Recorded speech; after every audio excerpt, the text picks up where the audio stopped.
Je m'appelle Thibaut Vermeau et je suis professeur, écrivain, musicien et je travaille avec Sarbacane depuis 2017. Je vais vous parler aujourd'hui de mes sorties pour 2025, publiées en ado-adulte Dark Glory, Frisson à Oléron pour la collection Pépix, Le Dernier des Mohicans dans la collection Grand Classique Illustré, et enfin ma bande dessinée avec Alex Sinker, Crimi.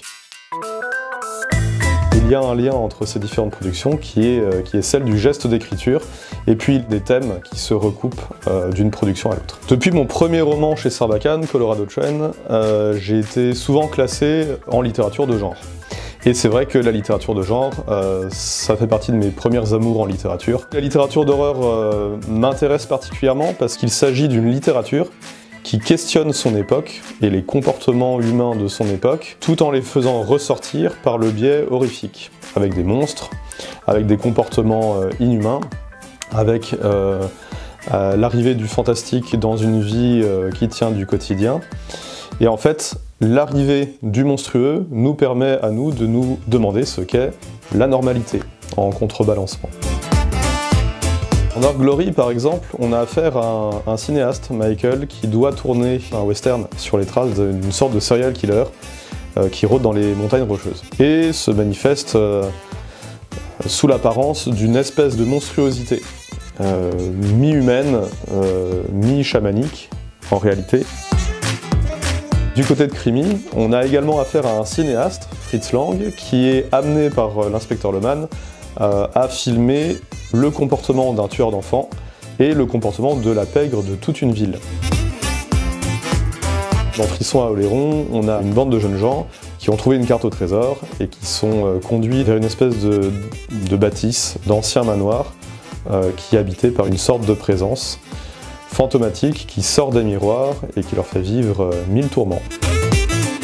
Je peux vous parler du Dernier des Mohicans, comment je l'ai traduit, comment je l'ai adapté. Là où le texte de Cooper était particulièrement intéressant, c'est qu'on a affaire à, en réalité, la première forme de littérature américaine. Et on a déjà tous les thèmes qui seront développés dans les 2 siècles qui vont suivre, la confrontation des hommes entre eux et la confrontation des hommes avec la nature, donc le fameux naturalisme à l'américaine. Cette littérature a les défauts de ses qualités, c'est-à-dire qu'il ne faut pas oublier que l'Amérique s'est fondée sur 2 génocides, la traite des esclaves et le génocide des natifs américains. Le travail d'adaptation s'est porté sur des aspects idéologiques qui nourrissaient en profondeur l'œuvre de Cooper. Tout mon retravail a tourné autour du remodelage de cette idéologie, tout en essayant de conserver ce qui fait la beauté fondamentale du texte de Cooper, la plongée de ces colons dans une aventure qui les confronte à la nature. Ce qui m'a tenu tout au long du projet, c'était de savoir qu'en fin de course,